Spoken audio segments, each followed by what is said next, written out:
So here we have Mogenar, and he's the first of the big bosses, and he has a lot of attacks, so let's make sure to watch for him. He has a shockwave, as most big bosses do. He can jump straight up and down and cause a shockwave, or to side. When he does jump from left to right or vice versa, you won't be able to lock on until you relock it when he stops moving. Now if you'll notice very closely, he'll actually glow with yellow runes. A vast majority of Mogenar's attacks can be easily identified by looking at what color his runes are. Because these are yellow, you can tell he's jumping from side to side or up and down for a shockwave attack. If he raises one foot and slams it onto the ground, a burst of energy will come out and rush at you. It's very linear in nature, so you can dodge it by moving left or right. He also has the ability to throw energy hands at you. Those are easily breakable and spew out tons of energy.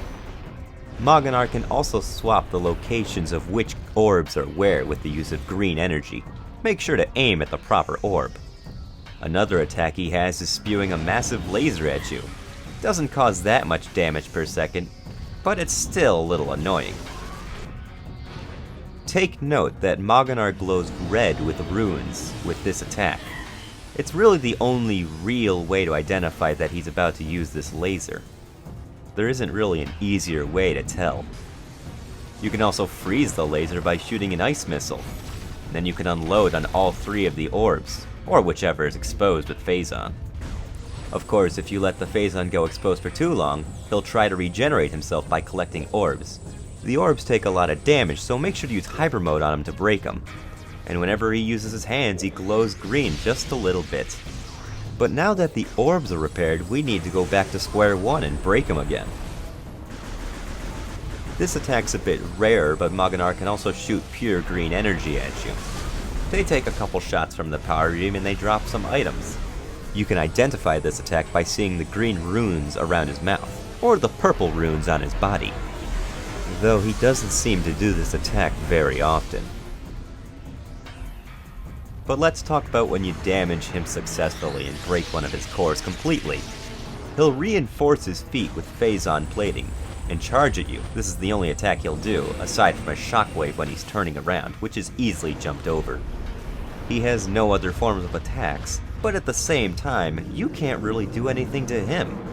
He's sort of stuck in this phase unless you can do something about that plating. So what can we do? Well, the Morph Ball bombs work just fine. However, I recommend going into Hypermode to make sure you're not damaged by touching him by accident. And it's a bit of an odd hitbox. Mogenar's last trick up his sleeve is shown when he has only half health, or when he only has 2 orbs remaining. He'll smash his fist upon the ground and boulders will drop down from the ceiling. However, they're so inaccurate and so weak that it only serves as a simple distraction. Make sure to focus on Mogenar. These boulders won't really do much. After his front 3 orbs are taken down, there's only one left to go on his back. He'll charge you, but he leaves his back exposed for a great deal of time, leaving you able to wail on him until his core finally breaks and you can end his miserable existence. Mogenar's tough in the beginning, and he has a little too much health in Hypermode, but once you get him down pat, he's really no trouble at all. So go and collect your Hyper Ball. You deserve it after this boss. Though I will miss being able to use bombs in Hypermode. Well, such is life.